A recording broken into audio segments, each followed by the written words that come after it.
the next version of iOS 04, fixes the signal strength display issue by recalibrating the bars displayed, and all customers should apply the software update. Derek, do you have these problems, the whole signal thing? Me, no, I do not have the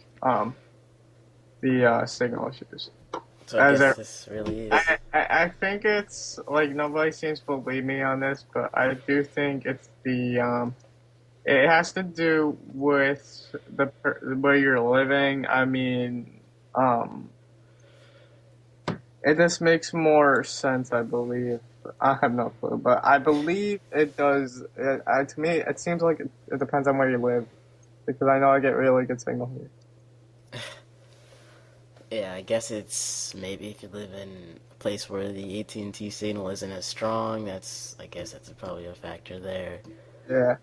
And do you hold it like the way that you're supposed to, I guess? No, I kind of want to make a video saying that. Okay.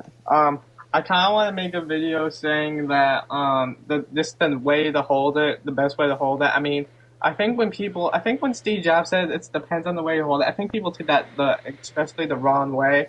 I believe he would say, hold it differently, you have better signal. I think people just took as you can't hold the phone at all. So I think a lot of fandroids and the media just took that the wrong way. Yeah, definitely. Yeah. So Apple will provide all iPhone 4 customers who purchase their phones by September 30th a free case.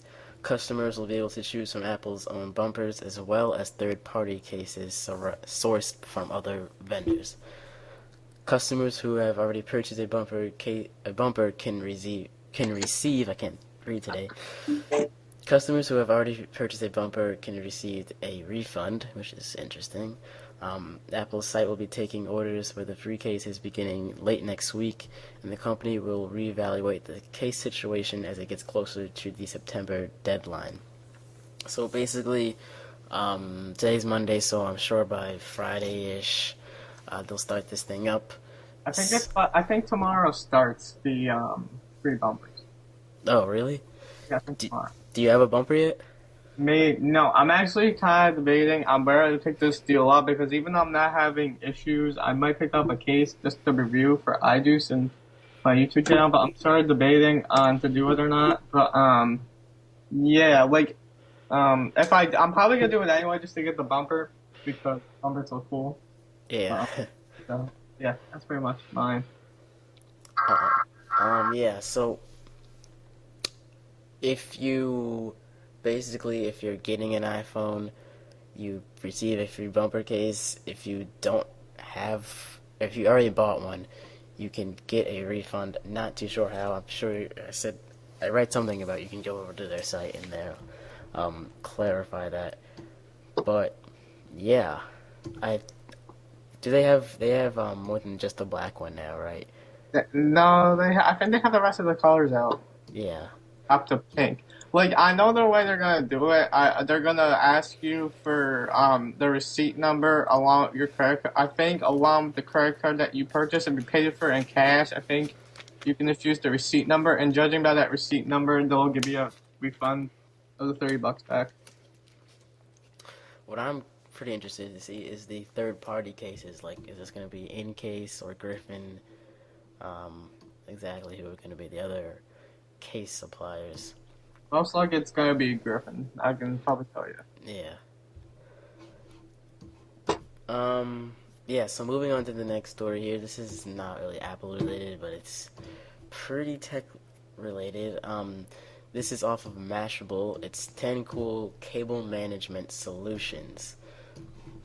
I just read this off my feedy thing, and it's basically cable management solutions. Geeks have a hard time managing all those cables they have behind their desks and etc. I know behind my desk is just a mess. So I'm just gonna go down the list here. There's 10 of them. All have pictures included. So if you want to check this out, I'll leave the link in the description.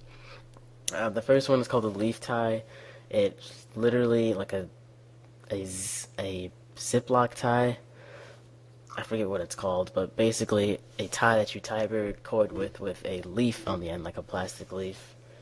I guess that's just for looks. Next one's called a cable drop. I don't know if you guys have seen this one before.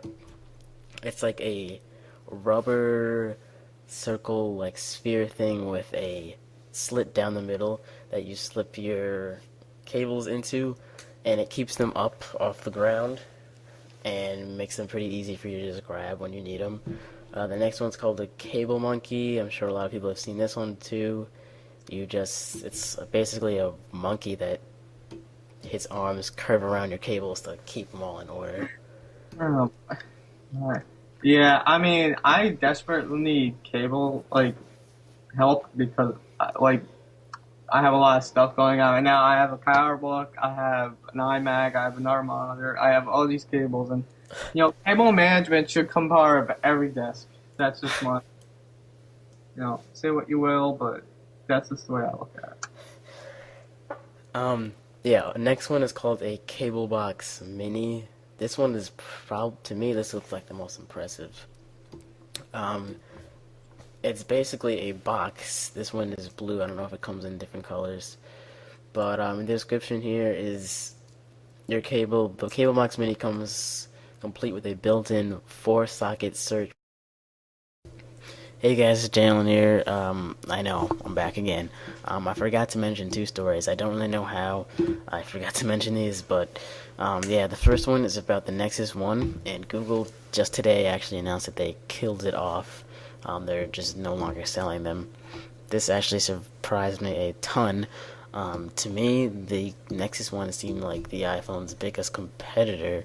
Well, now it's the Evo, but before the Evo, to me, it was the iPhone's biggest competitor. It just looked nice.